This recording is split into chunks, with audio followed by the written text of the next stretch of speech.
Kejadian pasal 12 ayat 1 sampai dengan 9. Abram dipanggil Allah.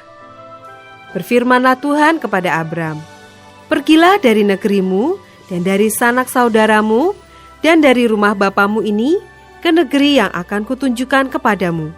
Aku akan membuat engkau menjadi bangsa yang besar dan memberkati engkau serta membuat namamu masyhur, dan engkau akan menjadi berkat.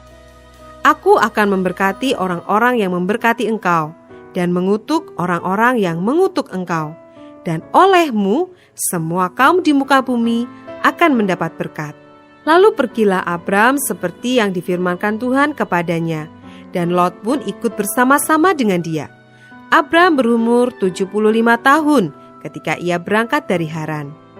Abram membawa Sarai istrinya dan Lot anak saudaranya dan segala harta benda yang didapat mereka dan orang-orang yang diperoleh mereka di Haran. Mereka berangkat ke tanah Kanaan lalu sampai di situ. Abram berjalan melalui negeri itu sampai ke suatu tempat dekat Sikem, yakni pohon terbantin di More. Waktu itu orang Kanaan diam di negeri itu. Ketika itu Tuhan menampakkan diri kepada Abram dan berfirman, "Aku akan memberikan negeri ini kepada keturunanmu." Maka didirikannya di situ mezbah bagi Tuhan yang telah menampakkan diri kepadanya. Kemudian ia pindah dari situ ke pegunungan di sebelah timur Betel. Ia memasang kemahnya dengan Betel di sebelah barat dan Ai di sebelah timur.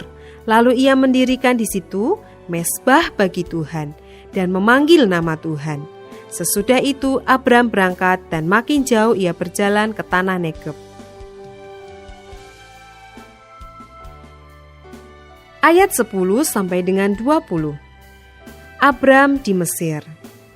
Ketika kelaparan timbul di negeri itu, pergilah Abram ke Mesir untuk tinggal di situ sebagai orang asing, sebab hebat kelaparan di negeri itu.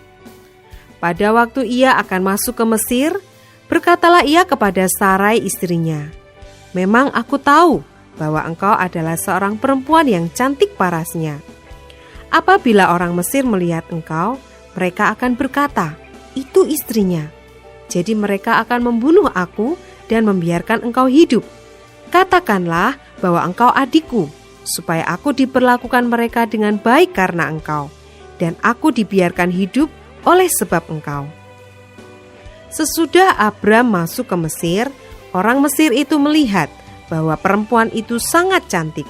Dan ketika punggawa-punggawa Firaun melihat Sarai, mereka memuji-mujinya di hadapan Firaun, sehingga perempuan itu dibawa ke istananya.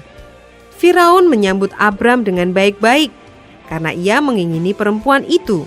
Dan Abram mendapat kambing domba, lembu sapi, keledai jantan, budak laki-laki dan perempuan, keledai betina dan unta. Tetapi Tuhan menimpakan tulah yang hebat kepada Firaun. Demikian juga kepada seisi istananya, karena Sarai, istri Abram itu. Lalu Firaun memanggil Abram serta berkata, "Apakah yang kau buat ini terhadap aku? Mengapa tidak kau beritahukan bahwa ia istrimu? Mengapa engkau katakan dia adikku, sehingga aku mengambilnya menjadi istriku? Sekarang inilah istrimu, ambillah dan pergilah." Lalu Firaun memerintahkan beberapa orang untuk mengantarkan Abram pergi, bersama-sama dengan istrinya dan segala kepunyaannya.